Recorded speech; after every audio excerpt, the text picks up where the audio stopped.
আমরা হোটেল সূর্য থেকে বেরিয়ে হোটেল সোনার বাংলাতে চলে এলাম।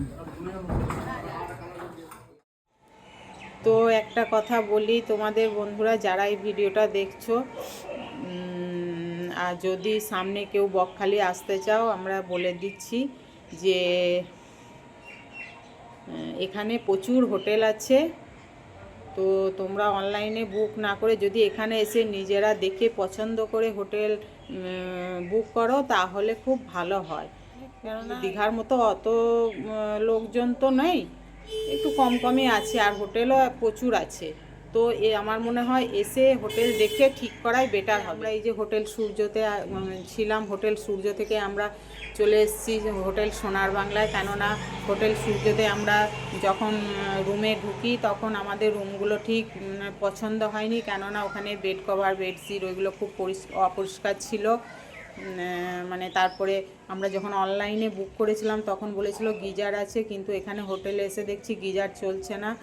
তো ওরা বলছে গিজার চালাতে গেলে আলাদা চার্জ লাগবে। আমরা ফোন করে বুক করেছিলাম তখন তো এগুলো বলতে পারতো, তখন বলেনি, তখন শুধু বলেছিল গিজার আছে। এবার গিজার আছে যেহেতু গিজার চলবে। দু একজনের ওখানে হোটেলে ব্যবহার খুব ভালো, যা বলছিলাম তারা করে দিয়ে যাচ্ছিলো সঙ্গে সঙ্গে। তবে আমাদের রুম যেমনই হোক, বিছানাপত্র এগুলো, ওয়াশরুম টোয়াশরুম এগুলো পরিষ্কার পরিচ্ছন্ন না থাকলে সেই ঘরে কি থাকা যায় তোমরা বলো? তো আমাদের পছন্দ হয়নি বলে আমরা চেঞ্জ করতে বাধ্য হয়েছি। এটা তোমাদের জানিয়ে দিলাম। তোমরা যদি অনলাইনে বুক করো তাহলে এগুলো একটু জেনে নিও। এটা আমাদের 2 নম্বর হোটেলটা। তো চলো তোমাদের দেখাই রুমটা একটু।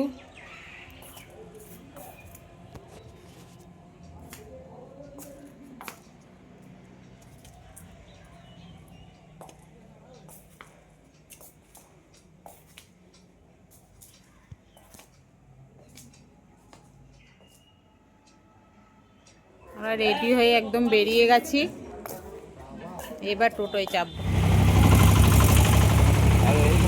দেখো আমরা নামখানা স্টেশন পৌঁছে গেছি। শেষে তো একটু মন খারাপ থেকেই যায়, তো কি আর করা যাবে, বাড়ি তো ফিরতেই হবে না।